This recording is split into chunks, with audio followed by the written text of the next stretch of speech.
বাংলাদেশের যে কোনো প্রকল্পের নির্মাণ ব্যয় ভারতের চেয়ে 4 গুণ এবং পাকিস্তানের চেয়ে 2 গুণের বেশি, এমন তথ্য উঠে এসেছে শ্বেতপত্র প্রণয়ন কমিটির প্রতিবেদনে। বাংলাদেশের অর্থনীতির হাল হকিকত নিয়ে তৈরি করা হয়েছে শ্বেতপত্র, যা প্রধান উপদেষ্টার কাছে জমা দিয়েছে এ সংক্রান্ত কমিটি।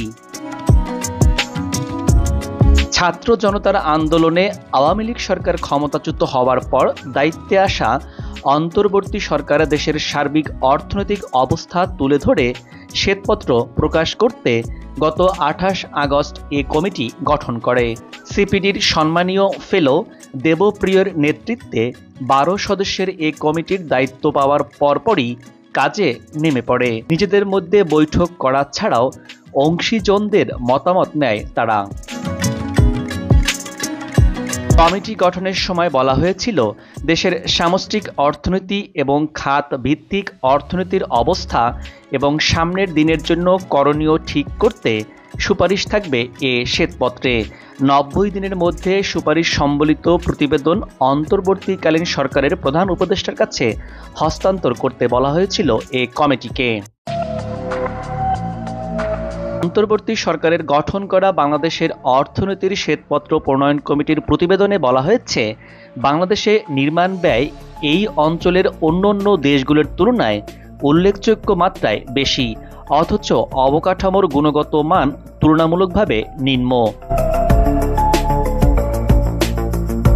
বাংলাদেশে একটি 4 লেনের শহরে মহাসড়ক নির্মাণ ব্যয় ভারতের চেয়ে 4.4 গুণ এবং পাকিস্তানের চেয়ে 2.15 গুণ বেশি।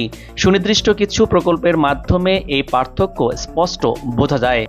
রংপুর হাটিকুমরুল 4 লেনের সড়ক নির্মাণ খরচ ছিল প্রতি কিলোমিটার $6.47 মিলিয়ন।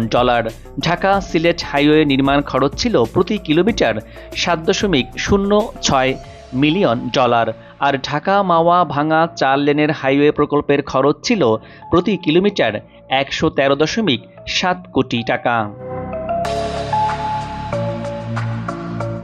এই অতি উচ্চ নির্মাণ ব্যয়ের কারণ ব্যাখ্যায় জমি অধিগ্রহণের অধিক খরচ, আমদানি করা যন্ত্রপাতির উপর নির্ভরশীলতা, আমদানির ক্ষেত্রে উচ্চ শুল্ক হার এবং বন্যাপ্রবণ এলাকায় নির্মাণ সম্পর্কিত চ্যালেঞ্জ প্রভৃতির কথা বলা হয়েছে।